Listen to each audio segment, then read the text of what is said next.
결혼 전엔 어머님 어머님 하며 내 손 꼭 잡고 웃던 애가 결혼하고 나니까 내 번호만 떠도 전화를 안 받습니다. 반찬 보내주려고 집 주소라도 알려달랬더니 엄마 다은이가 엄마 오시면 불편해해. 그 말을 듣는 순간 숨이 턱 막혔습니다. 아니, 내가 뭘 그렇게 잘못했다고? 67세 윤말순 씨는 젊은 시절부터 자식 하나 믿고 살아온 여자였습니다. 아빠 없이 키우며 새벽마다 일했고 밥 굶어가며 아들 뒷바라지했고 등록금, 취업준비, 결혼식, 신혼집 전세까지 모든 돈을 혼자 감당했습니다. 그런데 며느리는 결혼 후 그녀를 사람 취급도 하지 않았습니다. 하지만 말순 씨는 몰랐습니다. 지금까지 참아온 돈과 세월, 그리고 정성이 하나의 거대한 폭발로 이어져 아들과 며느리의 인생을 송두리째 뒤집어 놓을 것을? 평생을 바친 헌신의 끝에서 그녀가 꺼내든 건 다름 아닌 3억 3,600만 원의 청구서였습니다. 며느리 정다은을 처음 만난 날 윤말순 씨는 가슴이 뭉클했습니다. 아들 진우가 여자친구를 데리고 온다며 미리 전화로 말했을 때부터 긴장이 됐지만 막상 문을 열고 들어선 다은의 첫인상은 정말 좋았습니다. 어머님, 안녕하세요. 진우 오빠한테 정말 많이 들었어요. 다은은 환하게 웃으며 두 손으로 꽃다발을 건넸습니다. 백화점에서 산 듯한 예쁜 포장지에 쌓인 장미 한 다발. 말순 씨는 그런 선물을 받아본 지가 언제였는지 기억도 나지 않았습니다. 아들을 홀로 키우느라 누군가에게 꽃을 받아본 적이 거의 없었으니까요. 아이고, 이렇게까지 안 해도 되는데. 아니에요. 처음 뵙는데 당연히 준비해야죠. 다은은 자연스럽게 신발을 벗고 집 안으로 들어섰습니다. 작은 투룸 빌라였지만 말순 씨가 정성껏 청소해둔 집이었습니다. 다은은 거실을 둘러보더니 말했습니다. 와, 집이 정말 깔끔하시네요. 어머님 손이 정말 야무지신 것 같아요. 그 말 한마디에 말순 씨의 마음은 녹아내렸습니다. 사실 요즘 젊은 친구들은 이런 작은 집을 보면 실망할 거라고 생각했는데 다은은 오히려 칭찬부터 했습니다. 식사 준비를 하는 동안에도 다은은 부엌까지 따라와서 도와주겠다고 했습니다. 어머님, 제가 뭐 도와드릴 거 없어요? 아니야, 괜찮아. 너는 진우랑 거실에서 쉬어. 아니에요. 저 가만히 있는 거 못 봐요. 진짜 도와드리고 싶어요. 말순 씨는 감동했습니다. 요즘 젊은 세대는 부엌일 같은 건 거들떠보지도 않는다고 들었는데 다은은 정말 적극적이었습니다. 결국 말순 씨는 다은에게 상추를 씻는 일을 맡겼습니다. 와, 어머님. 이 상추 정말 싱싱하네요. 어디서 사셨어요? 아, 그거. 아침에 시장에서 샀어. 마트보다 시장이 더 싸고 신선하거든. 맞아요. 저도 시장 가는 거 좋아해요. 물건도 좋고 정도 있고. 대화가 자연스럽게 이어졌습니다. 다은은 말순 씨가 하는 이야기에 고개를 끄덕이며 진지하게 들었고 적절한 맞장구도 쳤습니다. 말순 씨는 오랜만에 누군가와 이렇게 편하게 대화하는 기분이었습니다. 식사 시간이 되었습니다. 말순 씨가 정성껏 차린 밥상에는 된장찌개, 불고기, 김치, 나물 반찬들이 가득했습니다. 평소보다 훨씬 더 신경 써서 준비한 식사였습니다. 우와, 진짜 대박이다. 어머님, 이거 다 손수하신 거예요? 다은은 눈을 동그랗게 뜨며 감탄했습니다. 그럼 당연하지. 다 집에서 만든 거야. 진짜 대단하세요. 저는 요리 진짜 못하는데 어머님한테 배워야겠어요. 다은은 첫 숟가락을 뜨더니 과장되지 않은 표정으로 맛있다며 연신 칭찬했습니다. 말순 씨는 그 모습이 예뻐 보였습니다. 진심으로 맛있어 하는 것 같았고 억지로 하는 소리가 아니라는 걸 느낄 수 있었습니다. 식사 내내 다은은 말순 씨에게 이런저런 질문을 했습니다. 어머님은 평소에 뭐 하실 때 제일 좋으세요? 나, 글쎄, 요즘엔 그냥 TV 보고 가끔 동네 친구들이랑 수다 떨고 그러지. 저희 집 근처에 좋은 문화센터 있는데 거기 프로그램들 진짜 좋대요. 나중에 어머님이랑 같이 가볼까요? 말순 씨는 깜짝 놀랐습니다. 처음 만난 날부터 이렇게 미래를 함께 그리는 말을 하다니. 다은은 정말 진심으로 자신과 가까워지고 싶어 하는 것 같았습니다. 식사가 끝나고 설거지를 하려는데 다은이 벌떡 일어났습니다. 어머님, 제가 할게요. 아니야, 됐어. 손님인데. 아니에요. 저 이제 손님 아니잖아요. 어머님, 며느리 될 사람인데요. 며느리 될 사람. 그 말에 말순 씨의 가슴이 뭉클했습니다. 다은은 자연스럽게 부엌으로 가서 설거지를 시작했습니다. 말순 씨가 곁에서 거들자 다은은 웃으며 말했습니다. 어머님, 앞으로 자주 올게요. 그때마다 어머님한테 요리도 배우고 싶어요. 그래, 정말? 네, 저 요리 진짜 못하거든요. 근데 진우 오빠가 집밥을 워낙 좋아해서 어머님처럼 맛있게 하고 싶어요. 말순 씨는 눈시울이 뜨거워졌습니다. 며느리가 이렇게 예쁜 마음을 가진 아이라니. 아들이 정말 좋은 사람을 만났구나 싶었습니다. 그날 저녁 다은과 진우가 떠나고 나서 말순 씨는 혼자 거실에 앉아 있었습니다. 다은이 준 꽃다발을 화병에 꽂아두고 한참을 바라봤습니다. 오랜만에 느끼는 따뜻한 감정이었습니다. 혼자 아들을 키우며 외롭게 살아온 세월 동안 이런 기분은 거의 느껴본 적이 없었습니다. 그 후로도 다은은 정말 자주 연락했습니다. 일주일에 한두 번은 전화가 왔습니다. 어머님, 저예요. 요즘 날씨 추운데 괜찮으세요? 어머님, 오늘 진우 오빠랑 맛있는 거 먹었는데 다음엔 어머님도 모시고 가고 싶어요. 어머님, 제가 백화점에서 이쁜 스카프 봤는데 어머님한테 잘 어울릴 것 같아요. 사드릴까요? 말순 씨는 매번 괜찮아. 그런 거 안 사도 되라고 말했지만 다은의 그 마음 자체가 너무 고마웠습니다. 누군가 자신을 생각해 준다는 것. 그것만으로도 충분했습니다. 어느 날은 다은이 말순 씨를 직접 찾아왔습니다. 갑작스러운 방문이었는데 손에는 큰 쇼핑백을 들고 있었습니다. 어머님, 깜짝 방문이죠? 아이고, 왜 혼자 왔어? 진우는? 오빠는 회사 일 있어서요. 저 혼자 어머님 보고 싶어서 왔어요. 다은은 쇼핑백에서 고급스러운 포장의 홍삼 세트를 꺼냈습니다. 어머님, 이거요. 요즘 환절기라 건강 챙기셔야 해요. 아이고, 이런 비싼 거 안 사도 되는데. 아니에요. 어머님 건강이 제일 중요하죠. 말순 씨는 눈물이 날 것 같았습니다.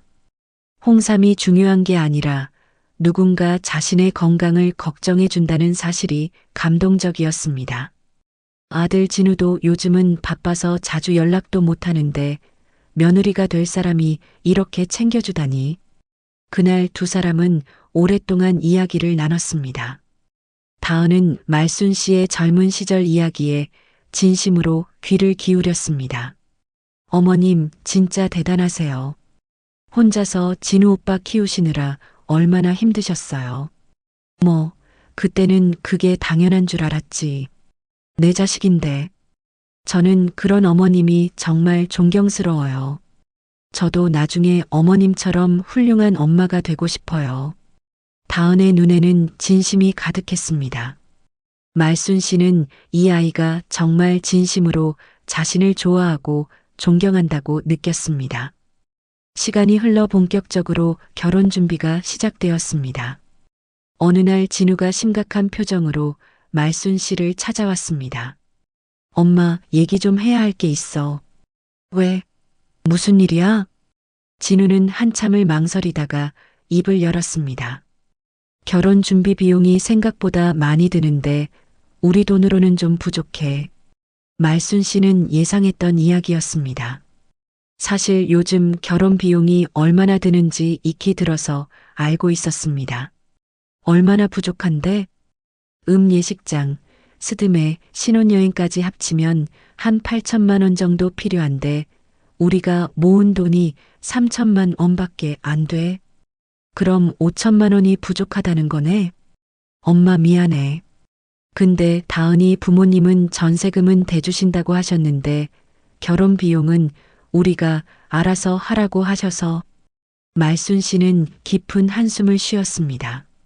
사실 그녀에게도 여유가 있는 건 아니었습니다. 평생 모아둔 돈이 전부였습니다. 하지만 아들의 결혼인데 어떻게 모른 척 할 수 있겠습니까? 얼마가 필요한지 정확히 계산해봐. 엄마가 도와줄게. 엄마 정말? 진우의 눈에 희망이 비쳤습니다. 말순 씨는 쓴웃음을 지었습니다. 그래, 내 결혼인데. 엄마가 안 도와주면 누가 도와주겠니? 며칠 후, 진우와 다은이 함께 찾아왔습니다. 다은은 조심스러운 표정이었습니다. 어머님, 저희가 정말 죄송해요. 이렇게 부담 드려서. 아니야, 괜찮아. 너희 결혼인데 당연한 거지. 다은은 말순 씨의 손을 꼭 잡았습니다. 어머님, 저희 정말 열심히 살게요. 나중에 꼭 이 은혜 갚을게요. 은혜는 무슨? 너희가 행복하게 잘 사는 게 엄마한테는 제일 큰 보답이야. 말순 씨는 진심이었습니다. 아들이 사랑하는 사람과 행복하게 사는 것. 그것이 자신이 원하는 전부였습니다. 결국 말순 씨는 자신의 전 재산에 가까운 돈을 꺼냈습니다. 정확히는 8,500만 원이었습니다. 평생 새벽 일을 하고 야간 청소를 하고 식당 아르바이트를 하면서 한 푼, 두 푼 모은 돈이었습니다. 노후를 위해 아껴두었던 돈이기도 했습니다. 하지만 아들의 결혼보다 중요한 게 뭐가 있겠습니까? 말순 씨는 기꺼이 그 돈을 내놓았습니다. 돈을 건네는 날 다은은 눈물을 글썽였습니다. 어머님 정말 감사해요. 저희가 평생 잊지 않을게요. 그래, 잘 써라. 너희가 행복하면 그걸로 됐어. 진우도 눈시울을 붉혔습니다. 엄마 사랑해. 정말 고마워. 말순 씨는 두 사람을 꼭 안아주었습니다. 이 순간만큼은 정말 행복했습니다. 자신의 희생이 아들의 행복으로 이어진다는 것. 그것만으로도 충분했습니다. 결혼 준비는 순조롭게 진행되었습니다. 예식장도 예약하고 스튜디오 촬영도 하고 드레스도 마쳤습니다. 그 과정에서 다은은 여전히 말순 씨에게 다정했습니다. 어머님, 이번 주말에 드레스 피팅하는데 같이 가실래요? 내가 가도 돼? 당연하죠. 어머님 의견도 들어야죠. 드레스 피팅 날 말순 씨는 생전 처음 그런 고급스러운 드레스샵에 가봤습니다. 다은이 드레스를 입고 나오는 모습을 보며 말순 씨는 또 눈물이 났습니다. 정말 예쁘다. 우리 며느리 정말 예뻐. 어머님 괜찮아요? 이 드레스 괜찮죠? 응, 너한테 딱이야. 그날 샵을 나서며 다은이 말했습니다. 어머님, 저 정말 행복해요. 진우 오빠도 만나고 어머님 같은 분을 시어머니로 모시게 돼서요. 그 말에 말순 씨는 가슴이 벅찼습니다. 자신이 이렇게 좋은 며느리를 만나다니. 이 아이는 정말 천사 같았습니다. 결혼식 날이 다가왔습니다. 결혼식 전날 밤 다은이 혼자 말순 씨를 찾아왔습니다. 어머님, 내일 잘 부탁드려요. 무슨 소리야? 내가 더 잘 부탁해야지. 다은은 말순 씨의 손을 꼭 잡았습니다. 어머님, 저 진짜 열심히 살게요. 진우 오빠도 잘 챙기고 어머님도 잘 모실게요. 그래, 고맙다. 너만 믿는다. 그리고요, 어머님. 저 요리도 배웠어요. 결혼하면 매주 집에도 올게요. 어머님 반찬도 해드리고요. 말순 씨는 감사해서 눈물이 날 정도였습니다. 이렇게 착한 며느리를 어디서 찾겠습니까? 아들이 정말 복이 많은 아이구나 싶었습니다. 너 같은 며느리 만나서 우리 진우가 진짜 복 받은 거야. 무슨 말씀이세요? 제가 더 복 받은 거죠. 두 사람은 한참 동안 손을 잡고 앉아 있었습니다. 말순 씨는 내일 있을 결혼식이 기대되었습니다. 아들이 행복하게 사는 모습을 보는 것, 그것이 자신의 유일한 소원이었습니다. 결혼식 당일, 말순 씨는 새벽부터 일어나 준비를 했습니다. 오래된 옷장에서 가장 좋은 옷을 꺼내 입었습니다. 머리도 미용실에 가서 정성껏 손질했습니다. 오늘만큼은 아들 앞에서 초라하게 보이고 싶지 않았습니다. 예식장에 도착하자 이미 많은 하객들이 와 있었습니다. 다은의 부모님도 보였습니다. 그들은 말순 씨를 보자 반갑게 인사했습니다. 사돈어른, 오늘 고생 많으셨어요. 아니에요, 저야말로요. 다은의 어머니가 말순 씨의 손을 잡으며 말했습니다. 우리 다은이가 시댁 식구들한테 잘 받아주셔서 정말 감사해요. 사돈어른 정말 좋으신 분이라고 다은이가 맨날 말하더라고요. 말순 씨는 뿌듯했습니다. 자신이 다은에게 잘해준 게 이렇게 전해지다니. 결혼식이 시작되었습니다. 진우가 입장하고 이어서 다은이 아버지와 함께 버질로드를 걸어왔습니다. 순백의 드레스를 입은 다은은 정말 아름다웠습니다. 말순 씨는 그 모습을 보며 눈물을 흘렸습니다. 아, 우리 진우가 정말 좋은 사람 만났구나. 식이 진행되는 동안 말순 씨는 계속 눈물을 닦았습니다. 행복한 눈물이었습니다. 혼자 고생하며 키운 아들이 이렇게 훌륭하게 자라 좋은 사람과 결혼하는 모습을 보니 그동안의 고생이 다 보상받는 기분이었습니다. 피로연이 끝나고 하객들이 돌아간 후 말순 씨는 신랑 신부와 잠깐 시간을 가졌습니다. 엄마, 오늘 고마워. 진우가 말순 씨를 꼭 안았습니다. 무슨 소리야? 엄마가 더 고맙지. 너 결혼해서 행복하게 살아라. 다은도 다가와 말순 씨를 안았습니다. 어머님 사랑해요. 앞으로 정말 잘할게요. 그래, 나도 너를 믿는다. 그 순간 말순 씨는 정말 행복했습니다. 자신의 인생에서 가장 행복한 순간이 아닐까 싶었습니다. 아들이 사랑하는 사람과 결혼하고 그 사람이 자신을 친엄마처럼 대해준다니. 이보다 더 바랄 게 뭐가 있겠습니까? 신혼여행을 떠나는 두 사람을 배웅하며 말순 씨는 생각했습니다. 이제 진우도 다 컸구나. 이제 내 할 일은 다 한 거야. 그리고 그녀는 혼자 집으로 돌아왔습니다. 텅 빈 집. 하지만 외롭지 않았습니다. 아들이 행복하다는 걸 아니까요. 그것만으로도 충분했습니다. 말순 씨는 그날 밤 침대에 누워 생각했습니다. 앞으로는 좀 편하게 살 수 있겠지. 다은이도 착하니까 가끔 와서 얼굴도 보여주고. 그렇게만 되면 난 행복해. 그녀는 그렇게 믿었습니다. 결혼 전 다은의 그 다정한 모습, 그 약속들이 영원히 계속될 거라고. 하지만 말순 씨는 몰랐습니다. 이것이 다은의 진짜 모습이 아니라는 것을. 결혼 반지가 손가락에 끼워지는 순간 모든 것이 180도 바뀔 거라는 것을. 그녀가 평생 모은 돈 8,500만 원. 그것은 시작에 불과했습니다. 앞으로 그녀가 쏟아부을 돈은 훨씬 더 많았고 받을 상처는 상상을 초월할 것이었습니다. 하지만 그날 밤 말순 씨는 그 어떤 것도 몰랐습니다. 그저 아들의 행복을 꿈꾸며 평화롭게 잠들었습니다. 폭풍 전의 고요함처럼. 신혼여행에서 돌아온 첫 주말, 말순 씨는 설레는 마음으로 전화를 걸었습니다. 다은이 결혼 전에 약속했던 것처럼 매주 집에 올 거라고 했으니까요. 반찬도 해주고 얼굴도 보고 싶었습니다. 따르릉, 따르릉. 전화벨이 울렸지만 받지 않았습니다.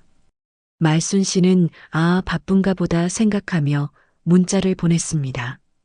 다은아, 이번 주말에 시간 되면 집에 한번 올래? 반찬 해놓고 기다릴게. 문자는 읽음 표시가 떴지만 답장은 오지 않았습니다. 1시간이 지나고 2시간이 지나도 답이 없었습니다. 말순 씨는 불안한 마음에 진우에게 전화를 걸었습니다. 여보세요, 진우야? 엄마. 무슨 일이야? 아니, 다은이한테 연락했는데 답이 없어서 너희 이번 주말에 집에 올 수 있어? 잠시 침묵이 흘렀습니다. 엄마, 우리 이번 주는 좀 바빠서 다음에 갈게. 그래. 그럼 다음 주는 괜찮아? 봐야 알 것 같은데.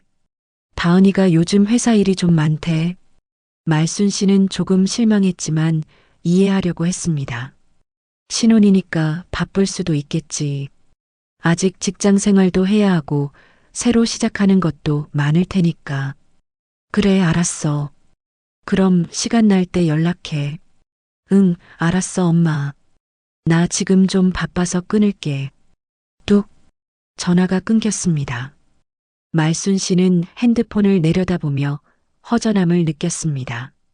예전 같으면 진우가 먼저 엄마 건강은 어때? 밥은 먹었어? 이런 말을 했었는데 요즘은 그런 말이 없었습니다. 신혼이라 바쁜가 보다. 조금 있으면 나아지겠지. 말순 씨는 스스로를 위로했습니다. 2주가 지났습니다. 여전히 아들 부부로부터 연락이 없었습니다. 말순 씨는 참다 못해 다시 전화를 걸었습니다. 이번에는 다은에게 직접 걸었습니다. 따르릉, 따르릉, 따르릉. 전화는 계속 울렸지만 받지 않았습니다. 말순 씨는 이상했습니다. 전화기가 고장 났나? 아니면 정말 너무 바쁜 건가? 진우에게 다시 전화했습니다. 진우야, 다은이 전화 안 받는데 괜찮은 거야? 엄마, 다은이 요즘 정말 바빠. 프로젝트 하나 맡아서 야근도 많이 하고. 그래도 전화 한 통은 받을 수 있지 않아? 엄마, 회사에서는 전화 받기 힘들어. 나중에 내가 전해줄게. 그래, 알았어. 말순 씨는 전화를 끊고 한숨을 쉬었습니다. 뭔가 이상했습니다. 결혼 전 그렇게 다정하던 다은이 갑자기 이렇게 연락을 끈다니. 하지만 며느리를 의심하고 싶지 않았습니다. 아마 정말 바쁜 거겠지. 한 달이 지났습니다.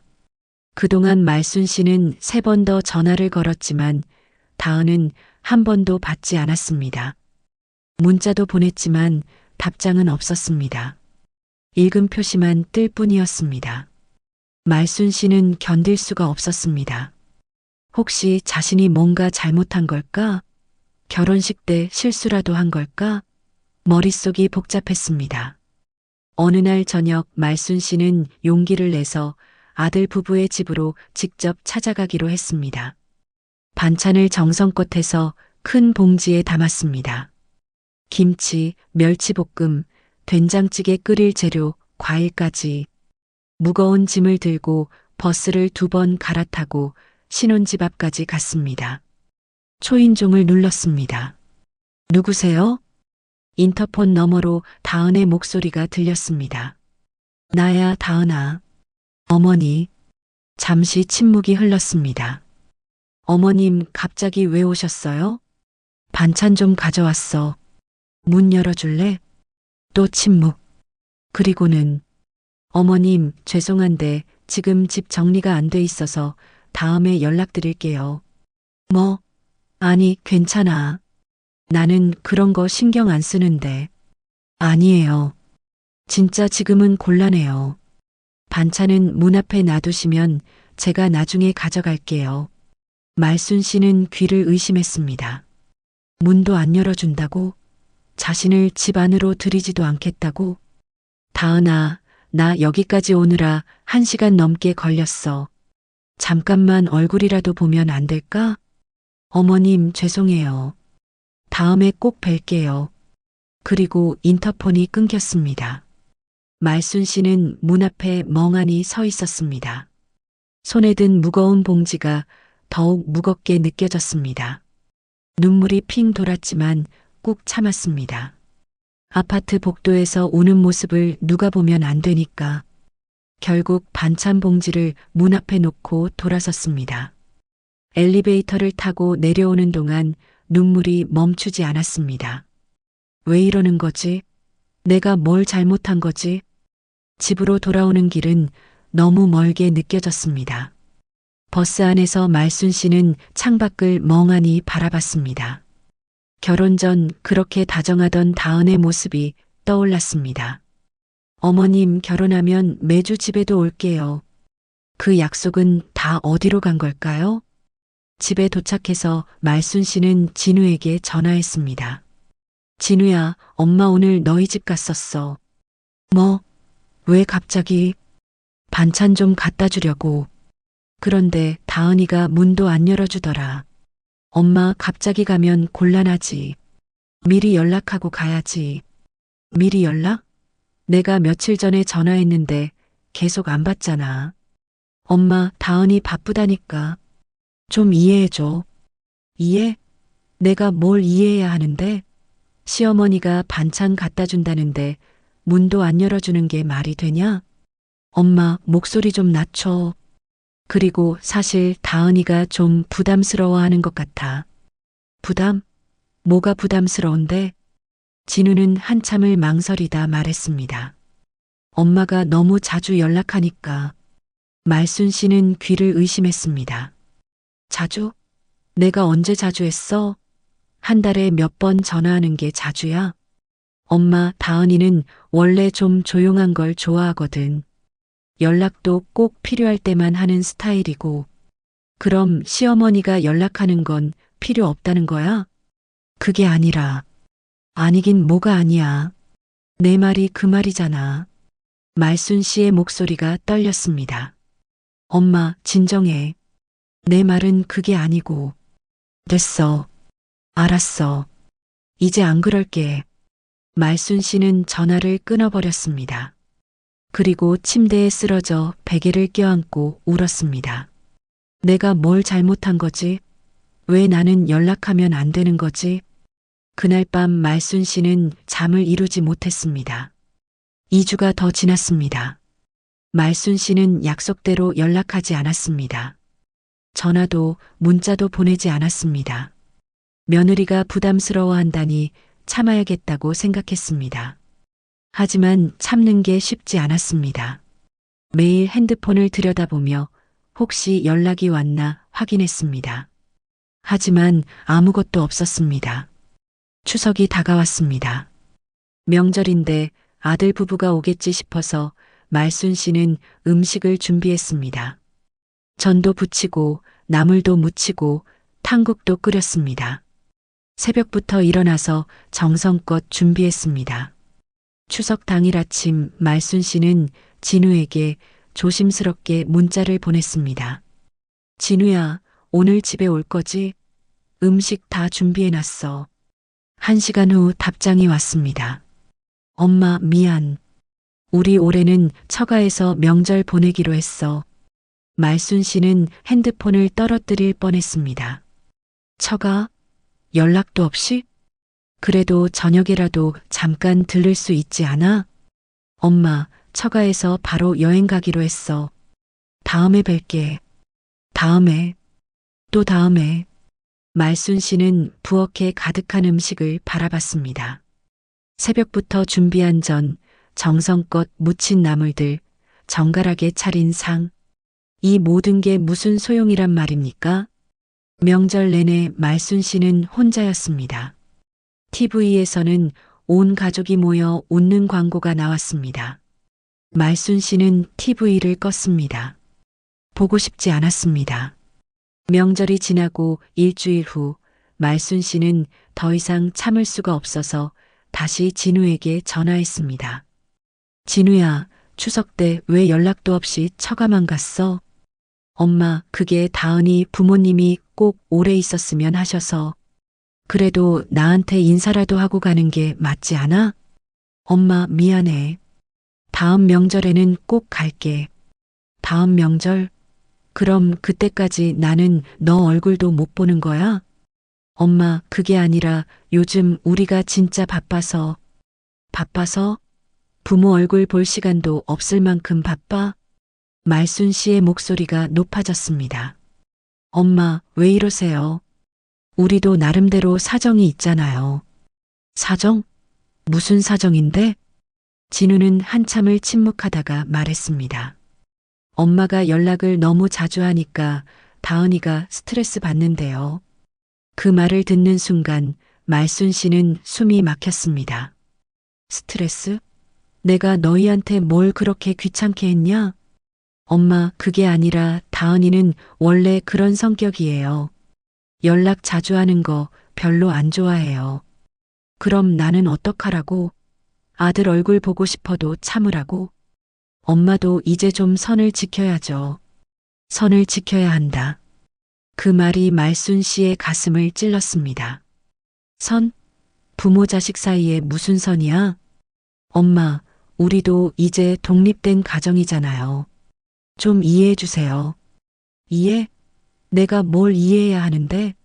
평생 너 키우느라 고생한 엄마가 연락 몇 번 하는 게 그렇게 큰 잘못이야? 엄마, 지금 그런 식으로 말씀하시면 더 대화가 안 돼요. 됐어. 알았어. 이제 안 그럴게. 너희 편하게 살아. 말순 씨는 전화를 끊어버렸습니다. 그리고 바닥에 주저앉아 울었습니다. 선을 지켜야 한다고? 내가 언제 선을 넘었다고? 평생을 바쳐 아들을 키웠습니다. 아빠 없이 혼자 키우느라 새벽마다 일하고 밤마다 청소 일을 했습니다. 자신은 밥을 굶어도 아들 먹을 것은 꼭 챙겼습니다. 등록금, 취업 준비, 결혼 비용까지 모두 감당했습니다. 그런데 이제 와서 선을 지키라고? 자신이 한 달에 몇 번 전화하는 게 선을 넘는 것이라고? 말순 씨는 거울을 봤습니다.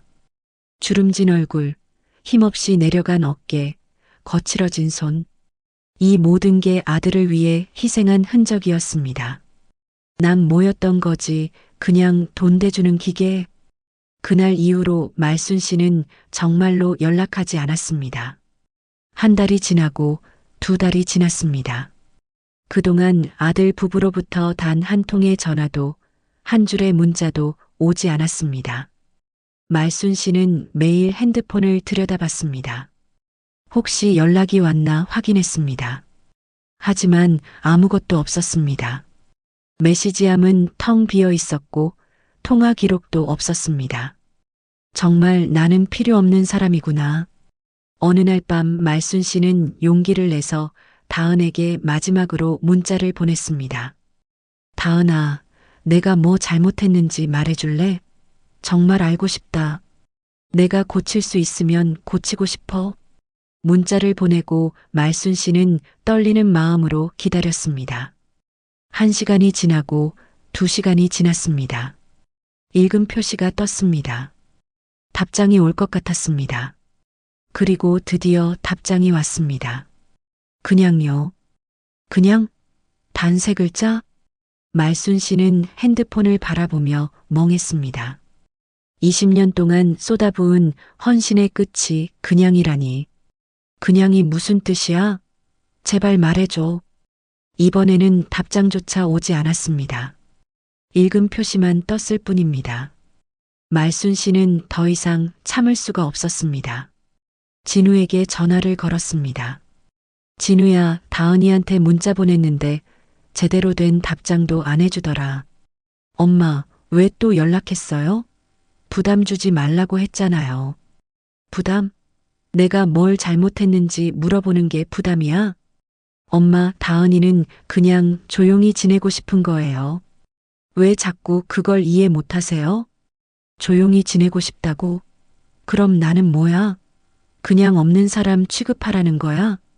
엄마, 극단적으로 생각하지 마세요. 극단적? 지금 극단적으로 구는 건 너희잖아. 결혼 전에는 어머님 하더니 결혼하고 나니까 사람 취급도 안 하잖아.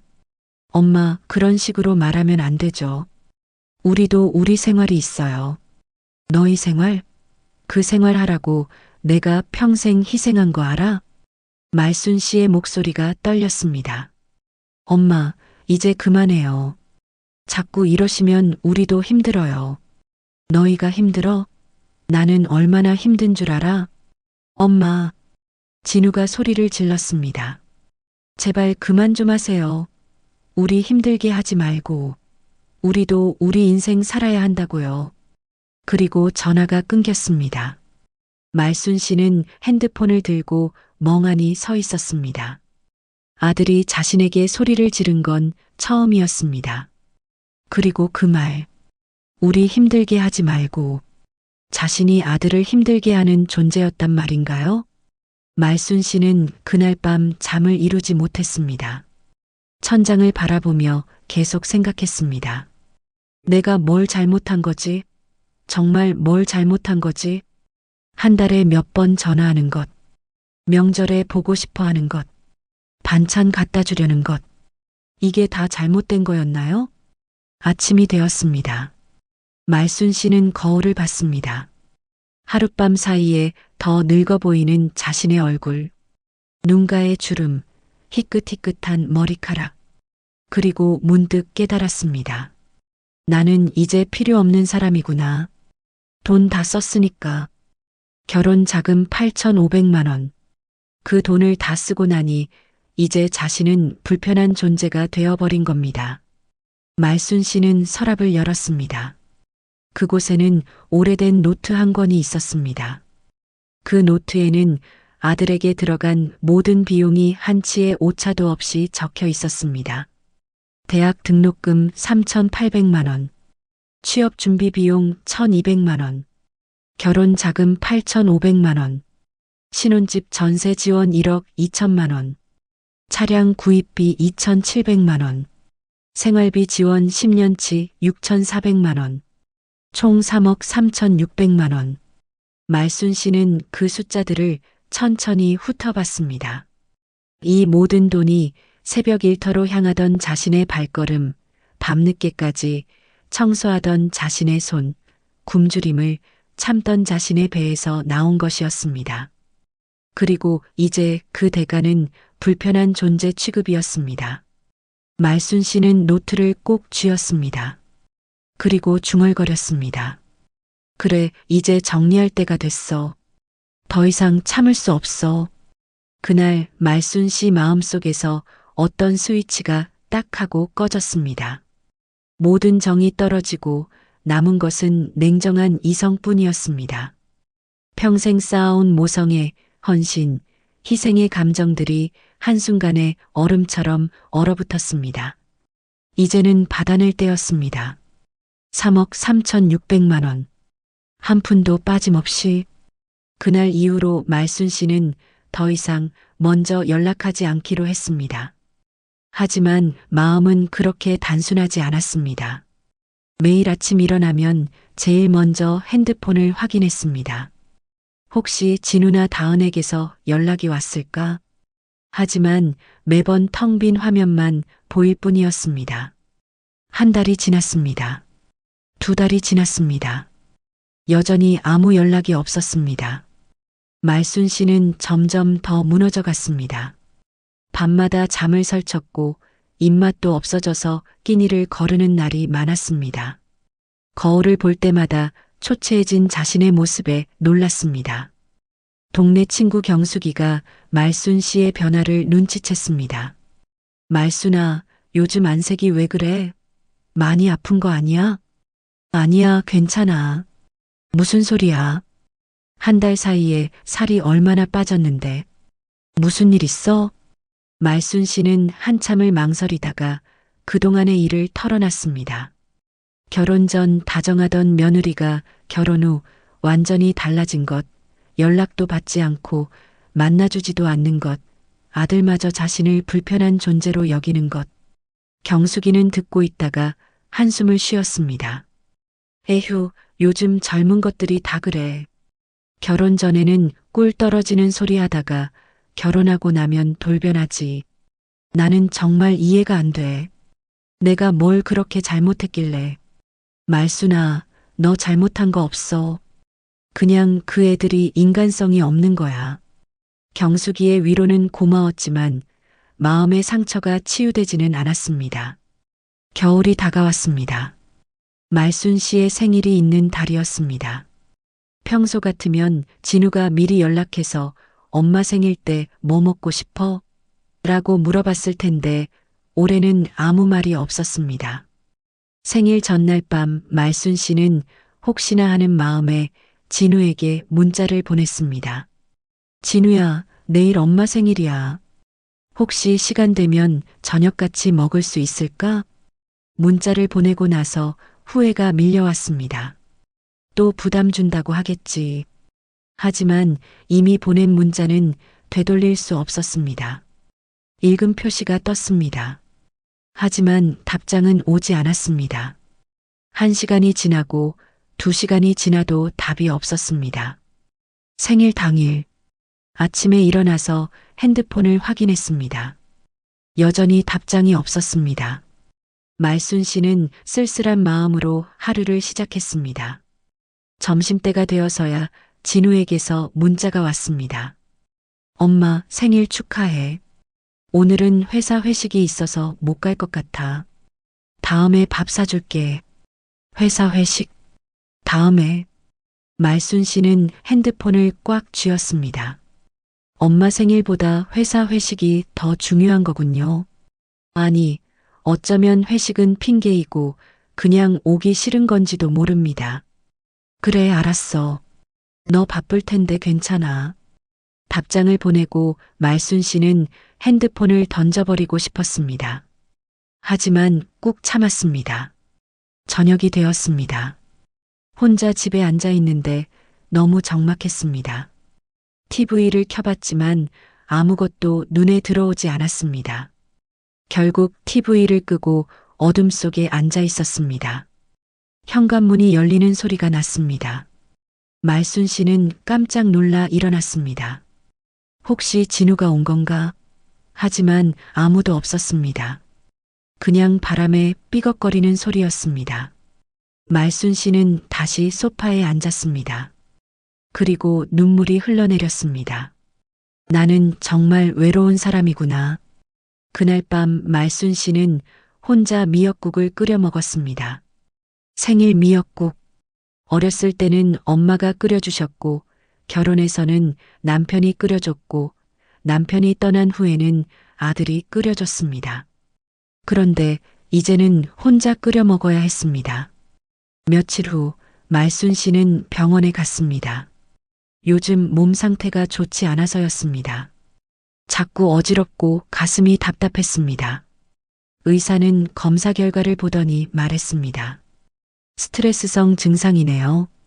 요즘 무슨 걱정거리라도 있으세요? 말순 씨는 대답하지 못했습니다. 걱정거리? 그게 한두 가지가 아니었습니다. 혈압도 높고 불면증도 심한 것 같은데 정신적으로 많이 힘드신 것 같습니다. 가족분들과 상의해서 스트레스 관리를 하셔야 할 것 같아요. 가족. 말순 씨는 쓴웃음을 지었습니다. 가족이 스트레스의 원인인데 어떻게 상의를 합니까? 약을 처방받아 집으로 돌아왔습니다. 약봉지를 들고 멍하니 앉아 있는데 문득 진우에게 이 사실을 알려야 하나 고민이 되었습니다. 하지만 곧 그 생각을 접었습니다. 어차피 걱정도 안 할 텐데 뭐하러. 일주일 후 새벽 2시쯤이었습니다. 말순 씨는 또 잠을 이루지 못하고 뒤척이고 있었습니다. 문득 진우에게 전화를 걸고 싶었습니다. 너무 외롭고 힘들었습니다. 누군가와 이야기를 나누고 싶었습니다. 하지만 번호를 누르려다 멈췄습니다. 새벽에 전화하면 또 부담 준다고 하겠지. 결국 전화를 걸지 못했습니다. 다음 날 아침 말순 씨는 용기를 내서 다은에게 전화를 걸어봤습니다. 그동안 연락하지 않았으니 이제는 괜찮지 않을까 하는 기대를 가지고 따르릉, 따르릉, 따르릉. 전화벨이 울렸습니다. 하지만 받지 않았습니다. 계속 울리다가 자동으로 끊겼습니다. 말순 씨는 다시 걸었습니다. 이번에도 받지 않았습니다. 세 번째 전화를 걸었습니다. 이번에는 벨이 한번 울리자마자 끊어버렸습니다. 거절 버튼을 누른 게 분명했습니다. 말순 씨는 온몸이 떨렸습니다. 전화를 받지 않는 것도 모자라 아예 끊어버리다니. 이건 명백한 거부였습니다. 진우에게 전화했습니다. 진우야, 다은이가 내 전화를 끊어버렸어. 엄마, 아침부터 무슨 소리야?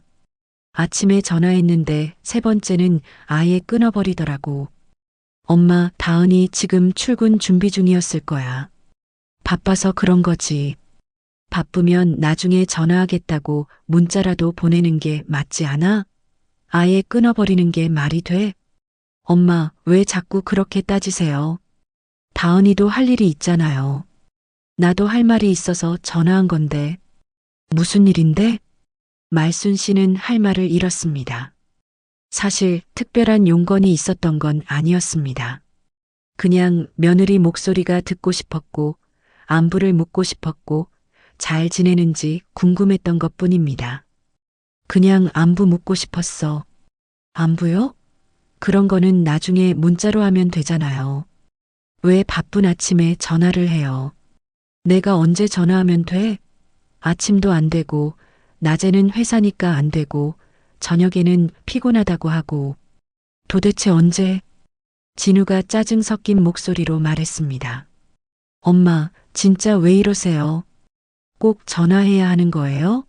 문자로 하면 안 돼요? 나는 내 목소리가 듣고 싶다고. 말순 씨의 목소리가 커졌습니다. 엄마 목소리가 너무 크잖아요. 나 지금 출근해야 돼요. 나중에 얘기해요. 진우야, 잠깐만. 뚝. 전화가 끊겼습니다. 아들이 엄마 말을 끊고 전화를 끊어버린 겁니다. 말순 씨는 핸드폰을 들고 한참을 멍하니 있었습니다. 가슴이 무너져 내리는 것 같았습니다. 나는 정말 귀찮은 존재구나. 며칠 후 말순 씨는 우연히 길에서 진우 부부를 목격했습니다. 백화점 근처를 지나가는데 저 멀리 진우와 다은이 손을 잡고 걷고 있었습니다. 둘 다 웃으며 행복해 보였습니다. 말순 씨는 반가운 마음에 달려가려다 멈췄습니다. 혹시 또 불편해할까봐. 그래서 그냥 멀리서 지켜봤습니다. 진우와 다은은 카페에 들어갔습니다. 말순 씨는 카페 유리창 너머로 두 사람을 봤습니다. 커피를 마시며 즐겁게 대화하는 모습. 진우가 웃으며 다은의 손을 잡는 모습. 다은이 진우에게 뭔가를 보여주며 신나게 이야기하는 모습. 말순 씨는 가슴이 아팠습니다. 저렇게 시간이 있으면서 왜 자신에게는 시간이 없다고 했을까? 저렇게 웃을 수 있으면서 왜 자신과는 웃으며 대화하지 않을까? 말순 씨는 돌아섰습니다. 더 이상 보고 싶지 않았습니다. 집으로 돌아오는 길에 눈물이 계속 흘렀습니다. 집에 도착해서 진우에게 문자를 보냈습니다. 오늘 백화점에서 너희 봤다. 시간 있었으면 엄마한테 연락 좀 하지. 1시간 후 답장이 왔습니다. 엄마가 우리를 미행한 거예요? 미행? 말순 씨는 어이가 없었습니다. 무슨 미행이야? 우연히 지나가다 본 거지. 엄마, 이러시면 안 돼요. 우리도 우리 시간이 필요해요. 왜 자꾸 우리를 감시하세요? 감시? 말순 씨는 핸드폰을 던져버리고 싶었습니다. 감시가 아니라 그냥 우연히 본 거라고. 그리고 시간 있으면 엄마한테도 좀 시간 내주면 안 돼? 엄마, 우리가 언제 시간 안 냈어요? 우리도 바쁘다고 했잖아요. 너희는 데이트할 시간은 있으면서 엄마 볼 시간은 없다는 거지? 엄마, 정말 왜 이러세요? 우리는 부부예요. 데이트하는 게 당연하잖아요. 나도 내 엄마야. 엄마 보는 것도 당연한 거 아니야? 답장이 오지 않았습니다. 말순 씨는 계속 기다렸지만 더 이상 답이 없었습니다. 다음 날 저녁 진우에게서 전화가 왔습니다. 말순 씨는 반가운 마음에 전화를 받았습니다. 진우야, 엄마, 우리 한번 만나서 얘기 좀 해야 할 것 같아요. 그래, 좋아.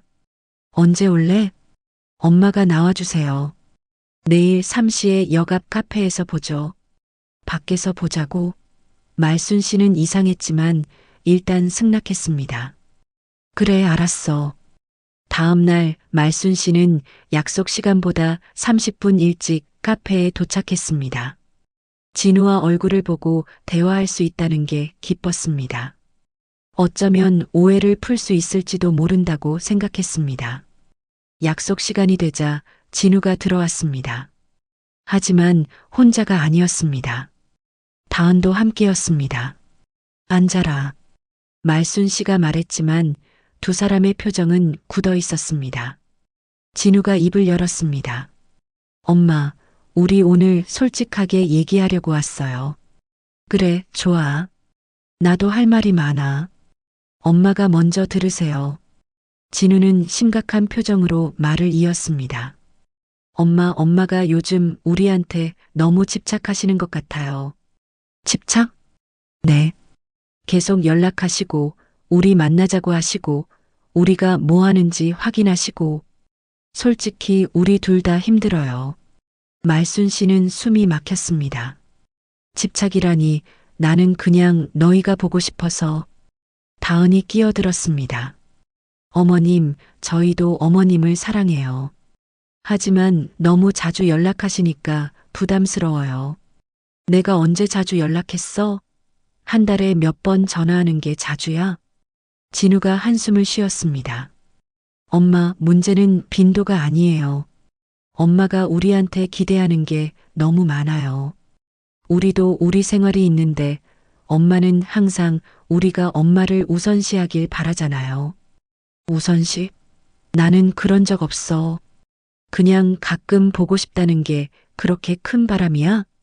가끔이 아니잖아요.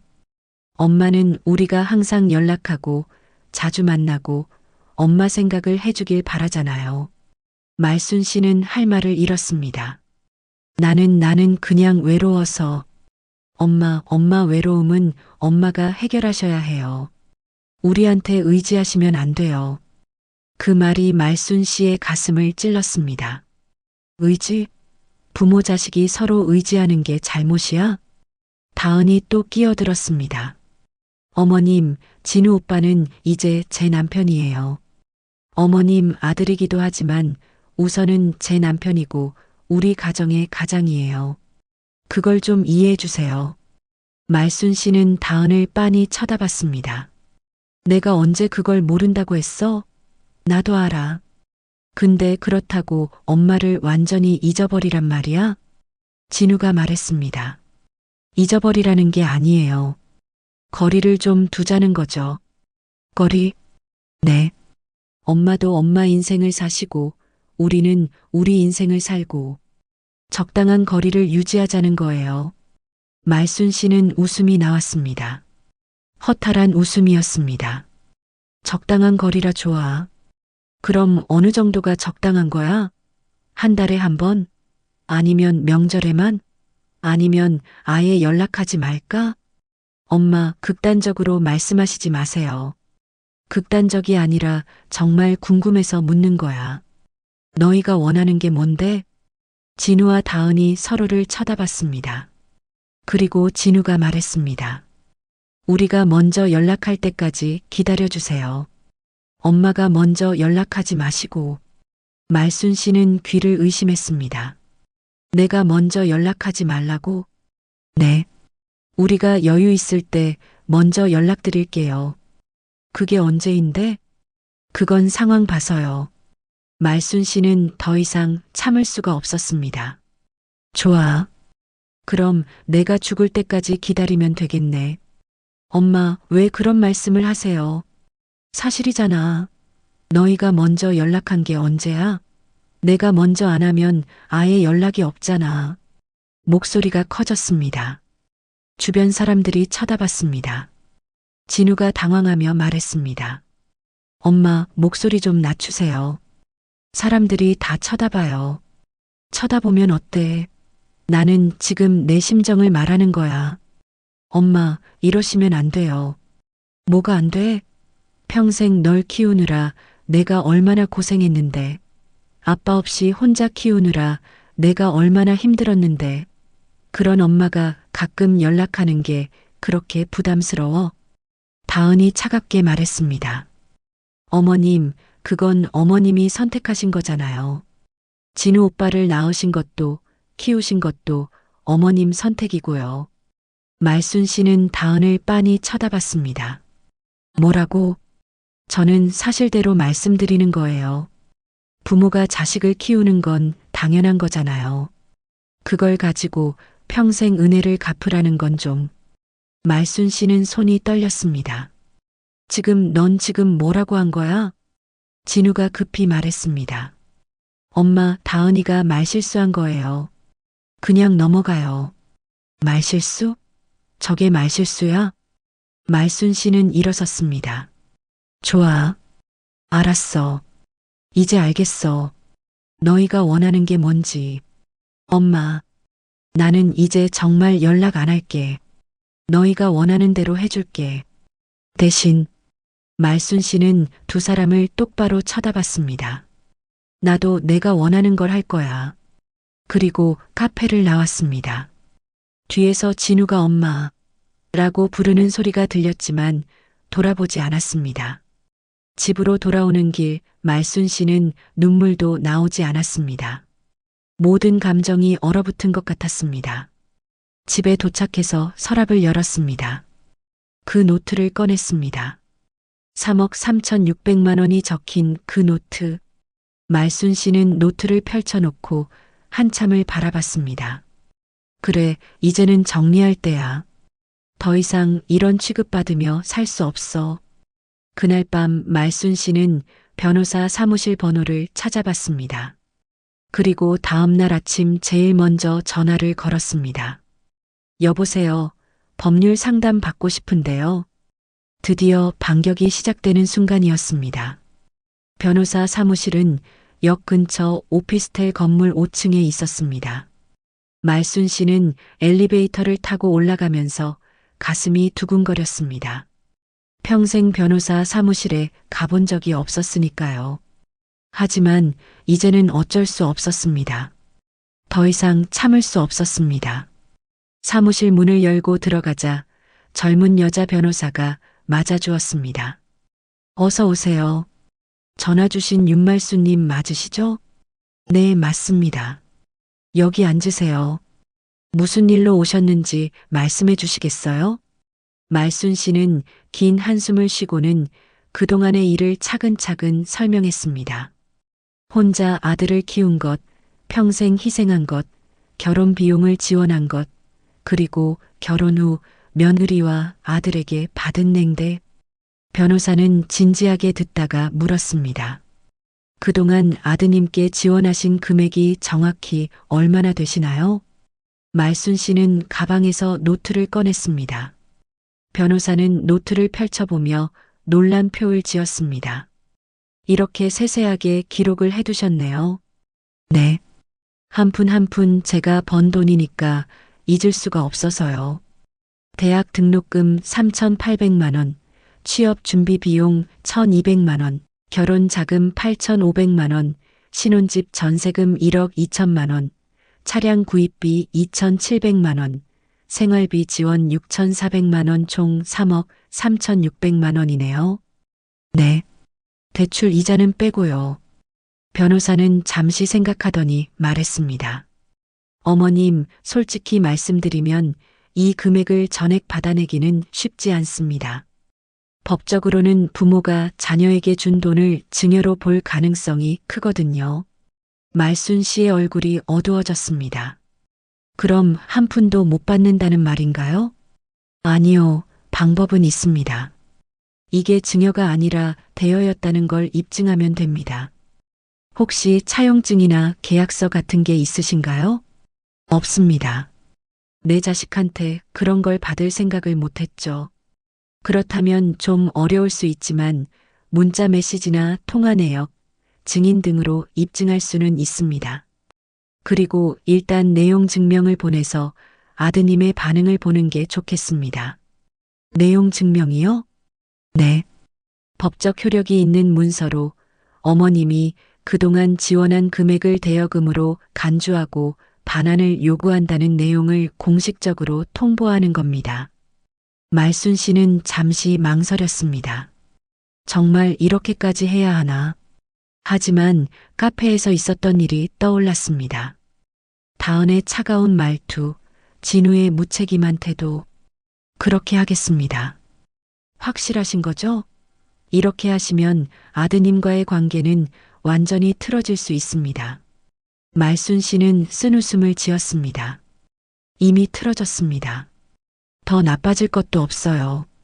변호사는 고개를 끄덕이며 서류를 준비하기 시작했습니다. 일주일 후 내용 증명이 진우의 집으로 발송되었습니다. 말순 씨는 그날 하루 종일 불안했습니다. 진우가 어떤 반응을 보일까? 전화가 올까? 찾아올까? 저녁 7시쯤 예상대로 진우에게서 전화가 왔습니다. 말순 씨는 심호흡을 하고 전화를 받았습니다. 엄마, 이게 무슨 짓이야? 진우의 목소리는 분노로 가득했습니다. 무슨 짓이라니? 내용 증명, 3억을 갚으라고? 엄마가 미쳤어? 미친 게 아니야. 정신 차린 거지. 엄마가 준 돈이잖아. 왜 갑자기 갚으라는 거야? 준 게 아니라 빌려준 거야. 무슨 소리야? 엄마는 분명히 너희가 행복하면 됐다고 했잖아. 그때는 그랬지. 하지만 너희가 나를 이렇게 대할 줄 몰랐어. 진우는 잠시 침묵했습니다. 그리고 목소리를 낮춰 말했습니다. 엄마, 제발. 이러지 마. 우리가 어떻게 3억을 갚아? 그건 내 문제야. 엄마, 우리 지금 전세 대출도 있고 신용카드 빚도 있어. 월급으로 겨우겨우 사는데 어떻게 3억을 갚아? 그럼 월불로 나눠서 갚으면 되지. 월불로? 얼마씩? 변호사 선생님이 계산해 주셨어. 이자 포함해서 월 300만 원씩 10년간. 300만 원? 그게 말이 돼? 우리 월급 합쳐봤자 500만 원인데. 그럼 이자 없이 20년간 월 140만 원. 선택해. 진우는 거칠게 숨을 내쉬었습니다. 엄마, 정말 이러실 거야? 정말로? 그래. 너희가 나한테 그렇게 했으니까. 우리가 뭘 어쨌다고. 선 좀 지키라며? 너희 편하게 살라며? 부담 주지 말라며? 좋아. 그렇게 해줄게. 대신 돈만 받으면 돼. 엄마는 정말. 진우의 목소리가 떨렸습니다. 엄마는 정말 돈이 그렇게 중요해? 말순 씨는 웃음이 나왔습니다. 너희한테는 내가 돈 말고 뭐였어? 내 마음은 신경 쓰지도 않으면서. 엄마, 우리가 언제? 됐어. 변호사 선생님께 연락해. 나는 더 이상 너랑 직접 얘기 안 할 거야. 말순 씨는 전화를 끊어버렸습니다. 그리고 소파에 주저앉았습니다. 손이 떨렸습니다. 아들에게 이렇게 차갑게 대하는 게 쉬운 일은 아니었습니다. 하지만 이제는 어쩔 수 없었습니다. 다음 날 아침 현관문을 두드리는 소리가 났습니다. 말순 씨가 문을 열자 다은이 서 있었습니다. 혼자였습니다. 어머님, 다은의 목소리는 처음 만났을 때처럼 다정했습니다. 하지만 말순 씨는 더 이상 속지 않았습니다. 무슨 일이야? 들어가서 얘기해도 될까요? 말순 씨는 문을 열어주었습니다. 다은이 거실로 들어와 앉았습니다. 어머님, 진우 오빠가 어제 엄청 속상해했어요. 그래? 네. 내용 증명 때문에요. 어머님, 그건 좀 심하신 것 같아요. 말순 씨는 다은을 빤히 쳐다봤습니다. 뭐가 심해? 어머님이 주신 돈을 갑자기 갚으라고 하시는 게요. 준 게 아니라 빌려준 거라니까. 하지만 어머님은 분명히 너희가 행복하면 됐다고 하셨잖아요. 그건 너희가 날 제대로 대해줄 거라는 전제 하에서였어.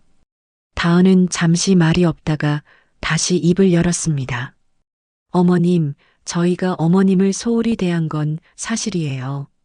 그건 저희가 잘못했어요. 진심으로 사과드릴게요. 말순 씨는 코웃음을 쳤습니다. 지금 와서 사과? 어머님, 앞으로 잘할게요. 자주 찾아뵙고 전화도 자주 드리고 어머님 말씀 잘 들을게요. 그러니까 제발 내용 증명 취소해 주세요. 다은의 눈에 눈물이 맺혔습니다. 하지만 말순 씨는 그것조차 연기처럼 보였습니다. 결혼 전에도 그렇게 말했지. 매주 집에 갈게요. 요리도 배울게요. 어머님 잘 모실게요. 근데 결혼하고 나서는 다은이 고개를 숙였습니다. 죄송해요. 제가 약속을 못 지킨 건 사실이에요. 하지만 다시 기회를 주시면 정말 잘할게요. 기회? 이미 기회는 충분히 줬어. 어머님, 됐어. 이제 그만 가봐. 나는 변호사 선생님 말씀만 들을 거야. 다은의 얼굴이 굳어졌습니다. 그리고 톤이 바뀌었습니다. 어머님, 이러시면 진우 오빠 인생 망가져요. 그래도 괜찮으세요? 내 인생은 이미 망가졌는걸. 어머님도 참 이기적이시네요. 말순 씨는 다은을 빤히 쳐다봤습니다. 뭐라고? 진우 오빠 평생 어머님 때문에 고생했어요. 아버지도 없이 자라면서 얼마나 힘들었겠어요. 그런데 결혼해서 좀 행복하게 살려고 하니까 어머님이 계속 붙들고 있잖아요. 내가 언제 붙들었어? 매일 전화하고 만나자고 하고 우리 사생활 간섭하고 그게 다 붙드는 거예요. 말순 씨는 웃음이 나왔습니다. 너 지금 본색 드러내는 거지? 본색이 아니라 사실을 말하는 거예요. 어머님이 진우 오빠를 키운 건 어머님 선택이에요. 그걸 가지고 평생 은혜 갚으라는 건 좀 아니지 않아요? 카페에서 했던 말과 똑같았습니다. 말순 씨는 일어났습니다. 나가. 어머님, 나가라고. 내 집에서. 다은도 일어났습니다. 그리고 마지막으로 한마디 했습니다. 어머님, 후회하실 거예요. 진짜 아들 잃고 싶으세요? 이미 잃었어. 내가 빼앗아 갔으니까. 다은은 더 이상 말하지 않고 나갔습니다. 문이 닫히자 말순 씨는 그 자리에 주저앉았습니다. 온몸이 떨렸습니다. 분노 때문인지 슬픔 때문인지 알 수 없었습니다. 며칠 후 진우가 직접 찾아왔습니다. 말순 씨는 문을 열어주지 않았습니다. 엄마, 문 열어줘. 제발. 인터폰 너머로 진우의 목소리가 들렸습니다. 할 말 없어. 엄마, 나 무릎 꿇을게. 제발 문 열어줘. 말순 씨는 인터폰 화면을 봤습니다. 진우가 정말로 무릎을 꿇고 있었습니다. 하지만 말순 씨의 마음은 움직이지 않았습니다. 돈 가지고 와. 엄마, 돈 없으면 갈 일 없어. 엄마, 제발. 이러지 마. 나 정말 힘들어. 나는 안 힘들었을 것 같아? 평생 너 하나 믿고 살았는데 너한테 버림받은 기분이 어떤지 알아? 엄마, 나 엄마 안 버렸어. 그냥 좀 숨 쉴 공간이 필요했던 거야. 숨 쉴 공간? 그래. 그럼 이제 영원히 숨 쉬어. 나는 이제 너 신경 안 쓸 테니까. 엄마. 말순 씨는 인터폰을 끊어버렸습니다. 진우는 1시간 넘게 문 앞에 있었지만 말순 씨는 끝내 문을 열어주지 않았습니다. 그날 밤 말순 씨는 변호사에게 전화했습니다. 변호사님, 소송 준비해 주세요. 어머님, 확실하신 거죠? 네. 더 이상 물러설 수 없어요. 알겠습니다. 내일 사무실로 오셔서 서류 좀 작성해 주세요. 전화를 끊고 말순 씨는 창밖을 바라봤습니다. 밤하늘에 별이 반짝이고 있었습니다. 예전에는 저 별을 보며 아들의 행복을 빌었는데 이제는 아무 감정도 들지 않았습니다. 며칠 후 진우의 어머니 친구들이 말순 씨를 찾아왔습니다. 경숙이를 비롯해서 3명의 친구들이었습니다. 말순아, 우리 얘기 좀 들어봐. 무슨 얘기? 진우한테 소송한다며? 그건 좀 심한 거 아니야? 말순 씨는 한숨을 쉬었습니다.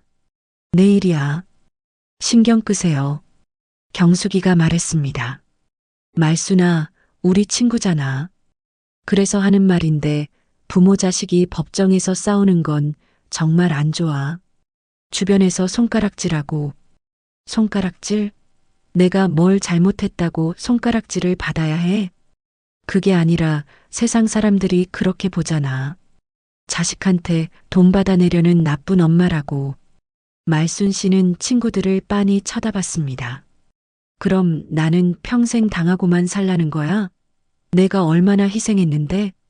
다른 친구가 끼어들었습니다. 그래도 자식이잖아. 피는 물보다 진하다고. 시간 지나면 다 좋아질 거야. 좋아지지 않아. 이미 끝났어. 말순아, 내가 지금 화가 나서 그러는 거야. 시간 좀 두고 생각해봐. 생각 다 했어. 더 이상 생각할 것도 없고. 친구들은 한참을 설득했지만 말순 씨의 마음을 돌리지 못했습니다. 결국 친구들은 한숨을 쉬며 돌아갔습니다. 친구들이 간 후 말순 씨는 혼자 앉아 있었습니다. 정말 자신이 잘못된 건가? 세상 사람들이 정말 자신을 나쁜 엄마라고 볼까? 하지만 곧 고개를 저었습니다. 아니야. 잘못된 건 나를 이렇게 만든 애들이야. 나는 당당해. 일주일 후 법원에서 첫 조정 기일 통지서가 왔습니다.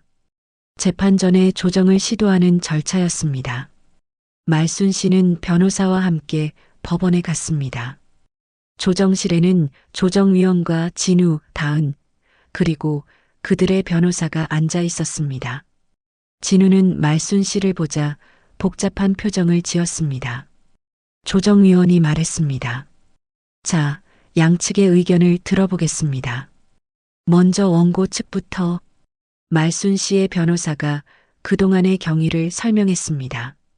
3억 3,600만 원의 지원, 그리고 결혼 후 며느리와 아들의 태도 변화. 진우의 변호사가 반박했습니다. 이는 명백한 증여입니다. 부모가 자식에게 준 돈을 갑자기 돌려달라는 것은 법적으로 문제가 있습니다. 말순 씨의 변호사가 말했습니다. 증여라는 증거가 없습니다. 오히려 이는 조건부 대여로 볼 수 있습니다. 아들이 어머니를 제대로 모신다는 조건 하에 돈을 빌려준 것으로 볼 수 있죠. 조정위원이 진우를 보며 물었습니다. 피고 측에서는 어떻게 생각하십니까? 진우가 떨리는 목소리로 말했습니다. 저는 엄마가 준 돈이라고 생각했습니다.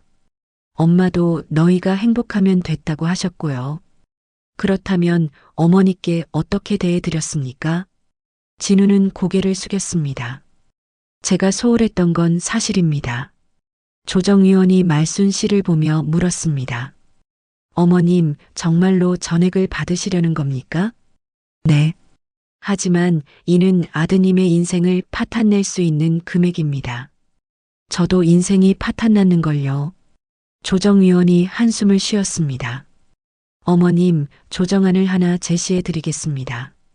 전액이 아니라 일부 금액만 받으시고 아드님은 앞으로 어머님을 잘 모신다는 약속을 하는 건 어떻습니까? 말순 씨는 고개를 저었습니다. 약속은 이미 깨졌어요. 더 이상 믿을 수 없어요. 그렇다면 조정위원이 진우를 보며 말했습니다. 피고 측에서는 어떻게 생각하십니까? 진우가 말했습니다. 저는 전액을 갚을 능력이 없습니다. 월급으로는 생활도 빠듯한데. 그렇다면 분할 상환은 어떻습니까? 그것도 너무 부담이 큽니다. 조정위원이 난처한 표정을 지었습니다. 양측이 합의점을 찾지 못하면 재판으로 갈 수밖에 없습니다. 말순 씨가 말했습니다. 그렇게 하겠습니다. 재판으로 가겠습니다. 진우가 소리쳤습니다. 엄마, 정말 이러실 거야? 정말로? 그래. 너희가 원한 거잖아. 선 좀 지키라며? 이제 법적으로 선을 그을 거야. 조정은 결렬되었습니다. 이제 정식 재판으로 갈 수밖에 없었습니다. 조정실을 나오며 진우가 말순 씨를 붙잡았습니다. 엄마, 제발. 마지막으로 부탁할게. 이러지 마. 말순 씨는 진우의 손을 뿌리쳤습니다. 이제 우리는 남이야. 엄마, 법정에서 보자. 말순 씨는 돌아서서 걸어갔습니다. 뒤에서 진우가 우는 소리가 들렸지만 돌아보지 않았습니다. 법원 밖으로 나오자 차가운 바람이 불었습니다. 말순 씨는 하늘을 올려다봤습니다. 구름 한 점 없는 맑은 하늘이었습니다. 이제 정말 끝이구나. 평생을 바쳐 키운 아들과의 관계. 이제 정말로 끝이 나는 것 같았습니다. 하지만 후회는 없었습니다. 더 이상 당하고만 살 수는 없었으니까. 말순 씨는 변호사에게 말했습니다. 다음 재판 날짜 잡히면 연락 주세요. 네, 알겠습니다. 어머님, 힘내세요. 말순 씨는 고개를 끄덕이고 버스 정류장으로 향했습니다. 그리고 중얼거렸습니다. 이제 시작이야. 끝까지 갈 거야. 3억 3,600만 원. 한 푼도 빠짐없이 받아낼 것입니다. 그것이 평생의 희생에 대한 최소한의 보상이었습니다. 재판 준비 기간 동안 말순 씨는 변호사와 여러 번 만났습니다. 증거 자료를 정리하고 증인을 확보하고 진술서를 작성하는 일들이 쉽지 않았습니다. 하지만 말순 씨는 포기하지 않았습니다. 어머님, 이 통장 내역이 매우 중요합니다. 어머님이 아드님 계좌로 송금하신 기록이 다 남아있네요. 변호사는 은행 거래 내역을 보며 말했습니다. 다 기억하고 있어요. 한 푼 한 푼 보낼 때마다 얼마나 조심스러웠는지. 그리고 이 문자 메시지들도 중요합니다. 엄마, 돈 좀 보내줄 수 있어? 등록금 부족해. 결혼 준비 자금 필요해. 이런 메시지들이 대여의 성격을 입증하는데 도움이 될 겁니다. 말순 씨는 오래된 핸드폰에 저장된 문자들을 하나하나 확인했습니다. 삭제하지 않고 모두 보관해 둔 것이 다행이었습니다. 이 메시지는 진우가 대학교 2학년 때 보낸 거예요. 엄마, 이번 학기 등록금 350만 원 필요해. 부탁해라고. 네, 좋습니다. 이런 것들이 다 증거가 됩니다. 며칠 후 재판 날짜가 잡혔습니다. 한 달 후였습니다. 말순 씨는 그 한 달 동안 거의 잠을 이루지 못했습니다. 매일 밤 재판에서 무슨 말을 할지, 어떻게 대응할지 고민했습니다. 동네 친구들은 여전히 말순 씨를 설득하려 했습니다. 말순아, 아직도 마음 안 바뀌었어? 응. 끝까지 갈 거야. 에휴, 정말 고집이 세네. 나중에 후회하지 마. 후회 안 해. 이미 충분히 후회했어. 그 애들한테 더 잘해주지 못한 거. 경숙이가 한숨을 쉬었습니다. 말순아, 넌 정말 잘해주지 못한 게 아니라 너무 잘해준 거야. 그게 문제야. 그래. 그래서 이제 대가를 받는 거야. 재판 전날 밤 말순 씨는 거울 앞에 섰습니다. 주름진 얼굴, 흰 머리카락. 평생의 고생이 얼굴에 그대로 새겨져 있었습니다. 내일이면 결판이 나겠지. 법이 내 편을 들어줄까 아니면. 말순 씨는 그날 밤도 거의 잠을 자지 못했습니다. 재판 당일, 말순 씨는 검정색 정장을 입고 법원으로 향했습니다. 변호사가 준비해준 옷이었습니다. 법정에서는 단정한 모습이 중요합니다라고 조언했었죠. 법정 앞에 도착하자 진우와 다은이 이미 와 있었습니다. 둘 다 어두운 표정이었습니다. 진우는 말순 씨를 보자 다가오려 했지만 다은이 팔을 잡아 말렸습니다. 시간 됐습니다. 들어가시죠. 변호사의 말에 말순 씨는 법정 안으로 들어갔습니다. 생전 처음 들어가 보는 법정. 높은 판사석, 증인석, 방청석. 모든 것이 낯설고 무서웠습니다. 모두 일어서 주십시오. 판사가 입장했습니다. 중년의 남자 판사였습니다. 착석하십시오. 사건 번호 2024가단 123,456대 여금 청구 사건 원고 윤말순 피고 김진우 사건을 시작하겠습니다. 판사는 서류를 넘기며 말했습니다.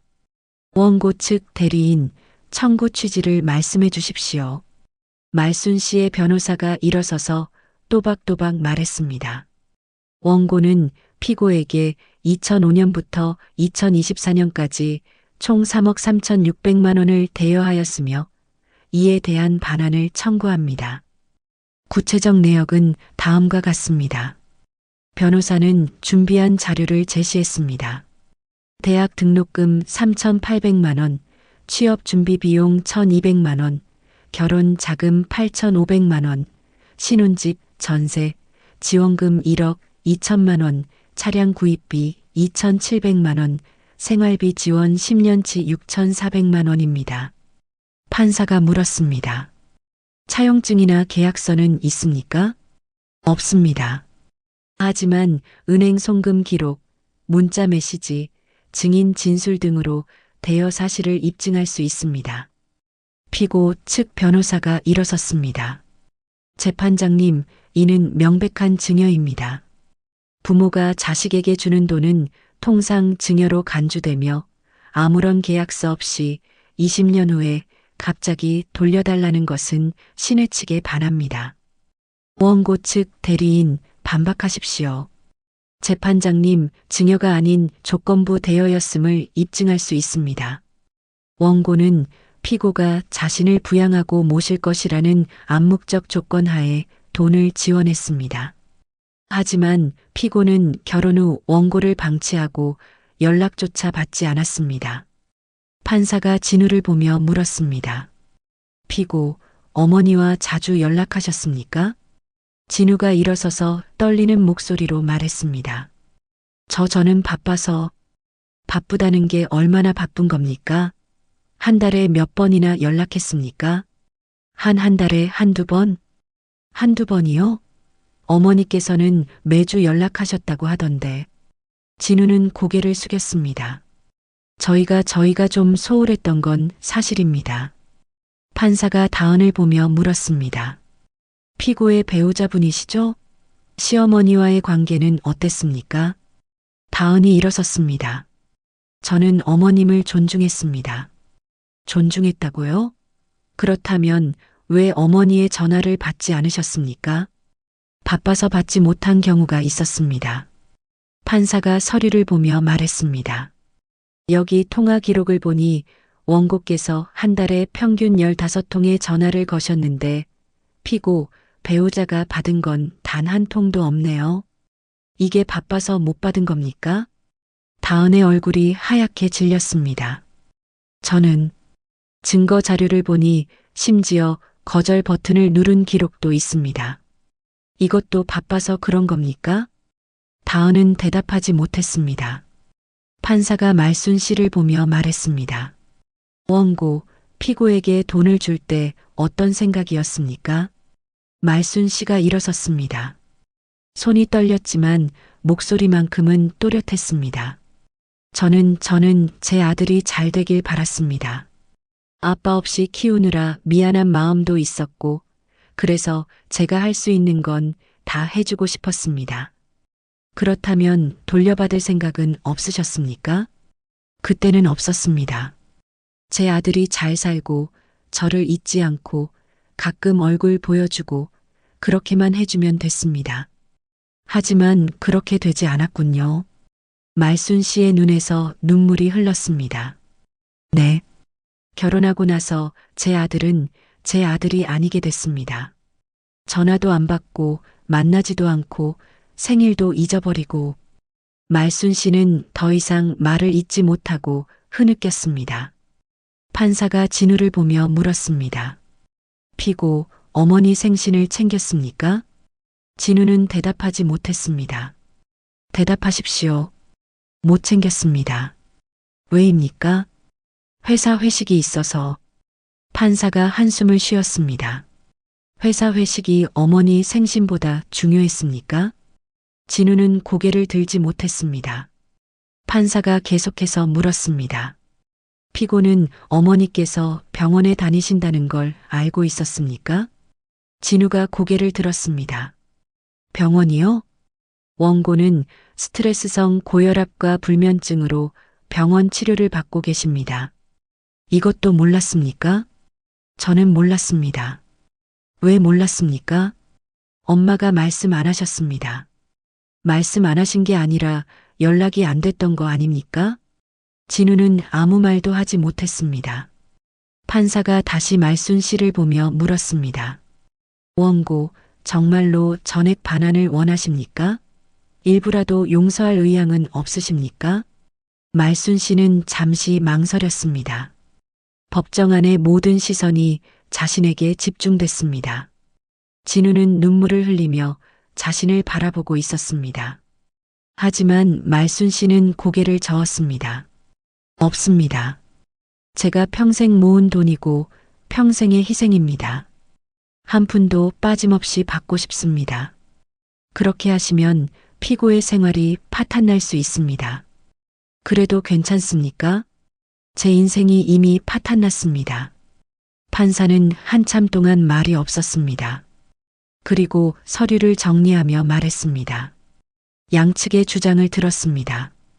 이 사건은 법적으로도 복잡하고 정서적으로도 민감한 사안입니다. 판결문은 2주 후에 선고하겠습니다. 망치 소리가 울렸습니다. 재판이 끝났습니다.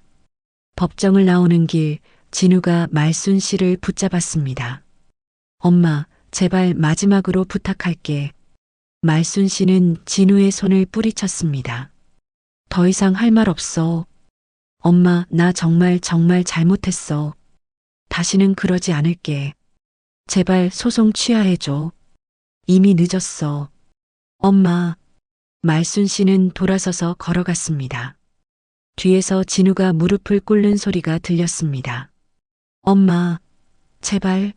나 정말 죽을 것 같아. 하지만 말순 씨는 돌아보지 않았습니다. 한 발 한 발 걸어 나갔습니다. 2주는 길고도 짧게 지나갔습니다.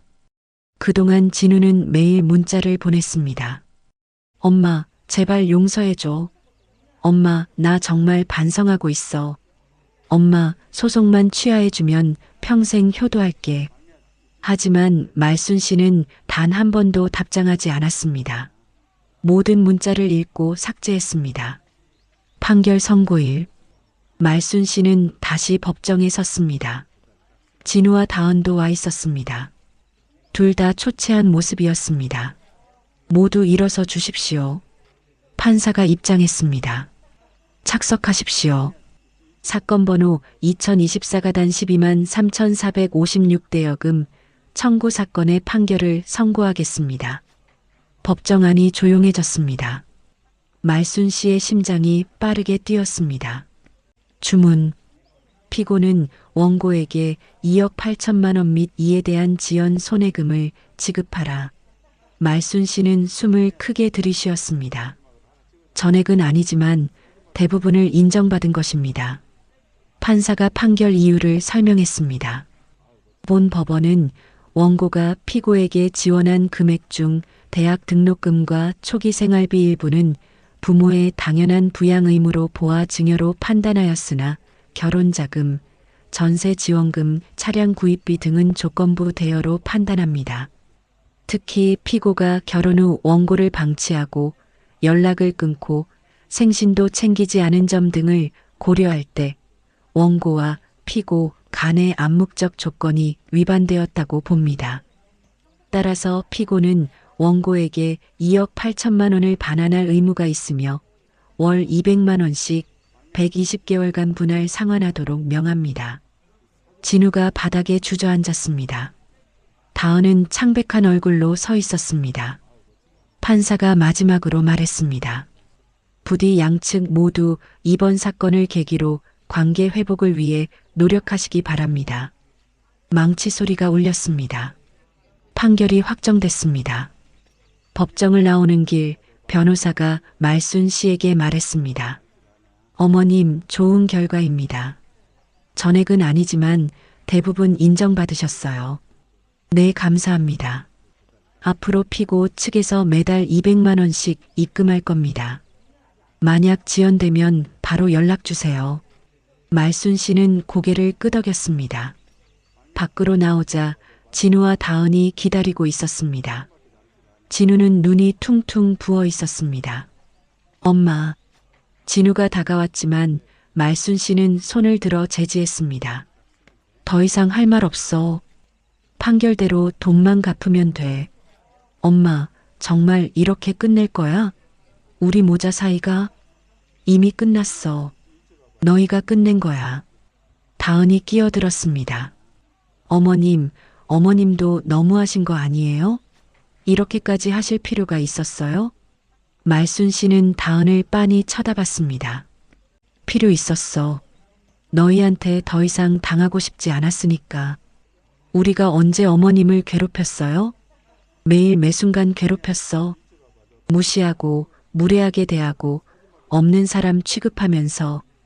다은은 더 이상 말하지 못했습니다. 진우가 마지막으로 물었습니다. 엄마, 그럼 우리 다시는 못 보는 거야? 말순 씨는 잠시 망설였습니다. 그리고 답했습니다. 돈 다 갚고 나서 얘기하자. 그때까지는 연락하지 마. 10년이야, 엄마. 10년 동안 못 보는 거야? 10년이 길어? 나는 평생 너 키우느라 살았는데. 말순 씨는 돌아섰습니다. 더 이상 미련은 없었습니다. 엄마. 진우의 외침이 들렸지만 말순 씨는 걷기를 멈추지 않았습니다. 집으로 돌아오는 길 말순 씨는 이상하게도 눈물이 나지 않았습니다. 오히려 마음이 가벼웠습니다. 평생 짊어지고 있던 짐을 내려놓은 기분이었습니다. 집에 도착해서 말순 씨는 그 노트를 마지막으로 펼쳐봤습니다. 3억 3,600만 원이 적힌 그 노트. 이제 2억 8천만 원으로 정리됐습니다. 말순 씨는 노트에 판결문 날짜를 적었습니다. 그리고 마지막 줄에 썼습니다. 2024년 12월 15일. 법원 판결. 2억 8천만 원 인정.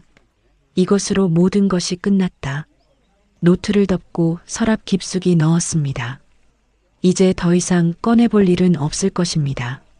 며칠 후 첫 번째 입금이 들어왔습니다. 정확히 200만 원. 진우가 판결대로 송금한 것입니다. 말순 씨는 통장을 보며 생각했습니다. 앞으로 120개월, 10년 동안 이렇게 돈이 들어오겠지. 그리고 그것으로 끝이야. 매달 입금 알림이 올 때마다 말순 씨는 묘한 기분을 느꼈습니다. 뿌듯함도 있었고 씁쓸함도 있었습니다. 하지만 후회는 없었습니다. 6개월이 지났습니다. 진우에게서는 단 한 번의 연락도 오지 않았습니다. 말순 씨도 연락하지 않았습니다. 둘 사이에는 이제 오직 은행 송금 기록만 오갈 뿐이었습니다. 어느 날 경숙이가 찾아왔습니다. 말순아, 요즘 어떻게 지내? 그냥 그렇게 지내지. 진우랑은 연락 안 해? 응. 판결 후로 한 번도 안 했어. 경숙이가 한숨을 쉬었습니다. 너 후회 안 해? 말순 씨는 잠시 생각하다가 대답했습니다. 후회 안 해. 이게 맞는 것 같아. 그래도 아들인데. 아들이었지. 과거형이야. 경숙이는 더 이상 말하지 못했습니다. 그날 밤 말순 씨는 혼자 앉아 생각했습니다. 정말 후회가 없을까? 정말 이게 옳은 선택이었을까? 하지만 곧 고개를 저었습니다. 아니야. 나는 잘못 안 했어. 당당해. 창밖을 보니 별이 반짝이고 있었습니다. 예전에는 저 별을 보며 아들의 행복을 빌었지만 이제는 자신의 평온을 빌었습니다. 이제 나도 내 인생을 살자. 아들한테 매달리지 말고. 말순 씨는 그렇게 다짐했습니다. 그리고 그 다짐대로 살기 시작했습니다. 매달 200만 원이 들어왔습니다. 그 돈으로 말순 씨는 조금씩 자신을 위해 쓰기 시작했습니다. 문화센터도 다니고 여행도 가고 친구들과 맛있는 것도 먹었습니다. 평생 처음으로 자신을 위해 사는 삶이었습니다. 그리고 그게 나쁘지 않았습니다. 3억 3,600만 원의 청구서. 그것은 부모 자식의 인연을 정리하는 비용이자 새로운 인생을 시작하는 자금이었습니다. 말순 씨는 이제 더 이상 과거를 돌아보지 않았습니다. 오직 앞만 보며 걸어갔습니다. 그렇게 그녀의 새로운 인생이 시작되었습니다. 1년이 흘렀습니다. 매달 어김없이 200만 원이 입금됐고 말순 씨는 그 돈으로 조금씩 자신의 삶을 꾸려나갔습니다. 이제 더 이상 아들을 기다리며 핸드폰만 바라보는 날들은 없었습니다. 어느 날 말순 씨는 중요한 결정을 내렸습니다. 지금 살고 있는 투룸 빌라를 떠나기로 한 것입니다. 이 집에는 아들과의 추억이 너무 많았습니다.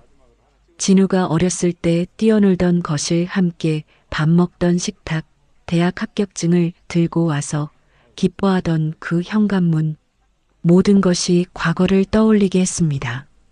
말순 씨는 부동산을 통해 작지만 햇볕이 잘 드는 원룸을 구했습니다. 전세금도 적당했고 무엇보다 새로운 곳이었습니다. 과거의 기억이 없는 곳. 이사날 경숙이가 도와주러 왔습니다. 말순아, 진우한테는 새 주소 알려줄 거야? 아니, 알려줄 필요 없어. 그래도 괜찮아. 이제 각자의 길을 가는 거야. 짐을 정리하다 말순 씨는 오래된 사진첩을 발견했습니다. 진우의 어린 시절 사진들, 돌잔치 사진, 초등학교 입학식 사진, 중학교 수학여행 사진, 웃고 있는 진우의 모습이 눈에 들어왔습니다. 말순 씨는 사진첩을 한참 들여다봤습니다. 그리고 조용히 상자 깊숙이 넣었습니다. 버리지는 않았지만 더 이상 꺼내보지도 않을 것입니다. 새 집으로 이사한 후 말순 씨는 주민등록 주소 이전을 했습니다. 그리고 휴대폰 번호도 바꿨습니다. 완전히 새롭게 시작하고 싶었습니다. 번호를 바꾸고 나서 경숙이에게 새 번호를 알려주며 말했습니다. 이 번호는 진우한테 절대 알려주지 마. 알았어. 근데 말순아, 너 정말 괜찮은 거야? 응. 이제 정말 괜찮아. 그리고 정말로 괜찮았습니다. 처음에는 습관처럼 아들 생각이 났지만 시간이 지날수록 그 빈도가 줄어들었습니다. 대신 말순 씨는 자신을 위한 시간을 채워나갔습니다.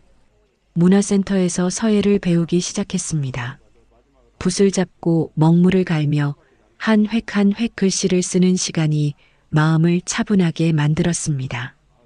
강사는 말순 씨의 글씨를 보며 칭찬했습니다. 어머님, 글씨체가 정말 좋으세요. 힘이 있어요. 말순 씨는 미소 지었습니다. 평생 처음 듣는 칭찬이었습니다. 여행도 다니기 시작했습니다. 친구들과 함께 강원도 속초에도 가고 전주 한옥마을도 구경했습니다. 바다를 보며 맛있는 회를 먹고 한옥에서 전통차를 마시는 시간들이 소중했습니다.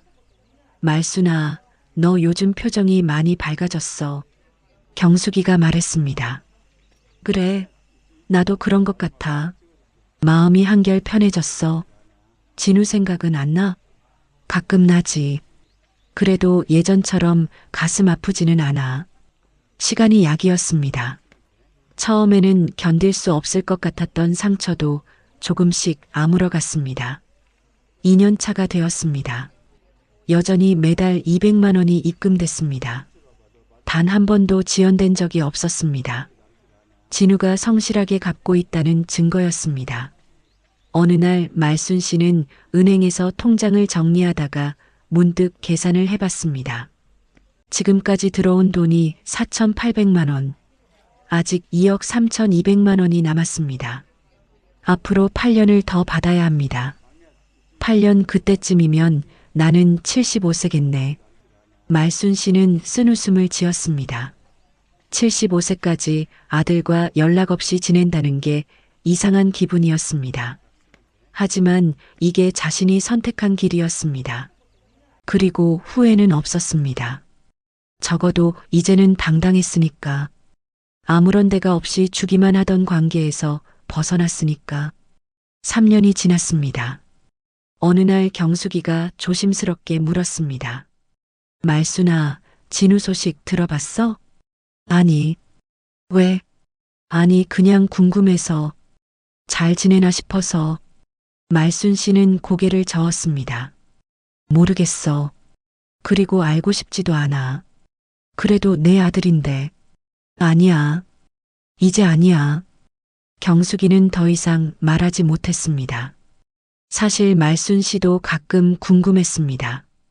진우가 어떻게 지내는지, 건강은 괜찮은지, 다은과는 잘 살고 있는지. 하지만 그 궁금증을 억눌렀습니다. 알아봤자 의미가 없었습니다. 이미 끝난 관계니까. 4년째 되던 해가을, 말순 씨는 우연히 진우를 목격했습니다. 시장에 장을 보러 갔다가 멀리서 익숙한 뒷모습을 봤습니다. 진우였습니다. 혼자 장을 보고 있었습니다. 말순 씨는 숨어서 지켜봤습니다. 진우는 많이 수척해진 것 같았습니다. 얼굴도 어두워 보였습니다. 장바구니에 채소와 과일을 담으며 가격표를 꼼꼼히 확인하는 모습이 안쓰러워 보였습니다. 말순 씨는 다가가려다 멈췄습니다. 아니야. 이제 상관없는 사람이야. 그리고 조용히 그 자리를 떠났습니다. 집으로 돌아오는 길에 말순 씨는 복잡한 마음이었습니다. 여전히 모정이 완전히 사라진 건 아니었습니다. 하지만 그렇다고 해서 다시 돌아갈 수는 없었습니다. 이미 건넌 강이었습니다. 5년이 지났습니다. 중간 지점이었습니다. 이제 1억 2천만 원을 받았고 1억 6천만 원이 남았습니다. 반환금의 절반을 넘긴 것입니다. 말순 씨는 통장을 보며 생각했습니다. 반은 받았네. 이제 반만 더 받으면 끝이야. 그런데 이상했습니다. 처음에는 분명 돈이 중요했습니다. 3억을 받아내겠다는 결심이 확고했습니다. 하지만 이제는 돈보다 다른 게 더 중요해진 것 같았습니다. 바로 자존심이었습니다. 돈을 받는다는 건 단순히 금전적 보상이 아니었습니다. 그것은 자신이 함부로 대할 수 있는 존재가 아니라는 것을 증명하는 일이었습니다. 자신의 가치를 인정받는 일이었습니다. 6년째 말순 씨는 72세가 되었습니다. 건강도 많이 좋아졌습니다. 스트레스성 고혈압도 정상 수치로 돌아왔고 불면증도 거의 사라졌습니다. 규칙적인 운동과 취미 생활 덕분이었습니다. 동네 친구들과 함께 등산 동호회에도 가입했습니다. 매주 토요일마다 근처 산을 오르며 건강을 챙겼습니다. 정상에 올라 시원한 바람을 맞으며 물 한 모금 마실 때의 상쾌함이 좋았습니다. 말순 씨, 요즘 정말 젊어 보여요. 동호회 사람들이 말했습니다. 그래요? 고맙습니다. 말순 씨는 웃었습니다. 정말로 젊어진 기분이었습니다. 아들에게 매달리며 눈치 보던 그 시절보다 지금이 훨씬 더 행복했습니다. 7년째 되던 해, 설날이 다가왔습니다. 예전 같으면 아들이 올까 말까 전전긍긍하며 음식을 준비했을 텐데 이제는 그런 고민이 없었습니다. 말순 씨는 친구들을 집으로 초대했습니다. 경숙이를 비롯한 3명의 친구들이 왔습니다. 함께 떡국을 끓여 먹고 화투도 치고 수다도 떨었습니다. 말순아, 너 정말 많이 변했어. 경숙이가 말했습니다. 어떻게? 예전에는 항상 우울해 보였는데 지금은 밝아. 웃는 모습도 많고. 그래, 나도 그런 것 같아. 마음이 편해져서 그런가 봐. 진우는 정말 연락 안 해? 응. 7년 동안 단 한 번도. 친구들은 안타까운 표정을 지었습니다. 그래도 아들인데 섭섭하지 않아? 말순 씨는 잠시 생각하다가 답했습니다. 처음에는 섭섭했지. 근데 이제는 아니야. 이게 우리의 관계였던 거야. 돈으로만 연결된. 그래도 10년 다 차면 어떻게 할 거야? 모르겠어. 그때 가봐야지. 사실 말순 씨도 궁금했습니다. 10년이 지나고 돈을 다 갚으면 진우가 연락을 할까? 아니면 그냥 그대로 끝일까? 하지만 그건 나중 일이었습니다. 지금은 현재를 사는 것이 중요했습니다. 8년째, 9년째가 지나갔습니다. 어느덧 말순 씨는 74세가 되었습니다. 여전히 건강했고 여전히 활발했습니다. 서예 실력도 많이 늘어서 문화센터에서 전시회도 열었습니다. 전시회에 온 사람들이 말순 씨의 작품을 보며 감탄했습니다. 와, 이 글씨 정말 힘이 있네요. 어떻게 이렇게 잘 쓰세요? 말순 씨는 자랑스러웠습니다. 평생 처음으로 자신의 능력을 인정받는 기분이었습니다. 그리고 드디어 10년째가 되었습니다. 마지막 달이었습니다. 이번 달 입금이 들어오면 2억 8천만 원을 모두 받는 것입니다. 말순 씨는 달력에 표시를 했습니다. 12월 1일, 마지막 입금일. 그날이 다가왔습니다.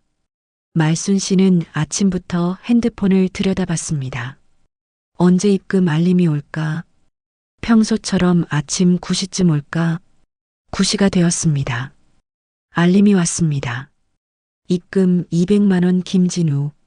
말순 씨는 통장 앱을 열어봤습니다. 정확히 2억 8천만 원. 한 푼도 틀리지 않았습니다. 10년간의 긴 여정이 끝났습니다. 말순 씨는 핸드폰을 내려놓고 창밖을 바라봤습니다. 12월의 차가운 바람이 나뭇가지를 흔들고 있었습니다. 끝났구나. 정말로 끝났어. 이상한 감정이었습니다. 뿌듯함도 있었고, 허무함도 있었고, 안도감도 있었습니다. 그날 오후 초인종이 울렸습니다. 말순 씨는 인터폰 화면을 봤습니다. 진우였습니다. 10년 만에 처음 보는 아들의 얼굴이었습니다. 진우는 많이 늙어 있었습니다. 머리에는 흰머리가 섞여 있었고 얼굴에는 주름이 깊게 패여 있었습니다.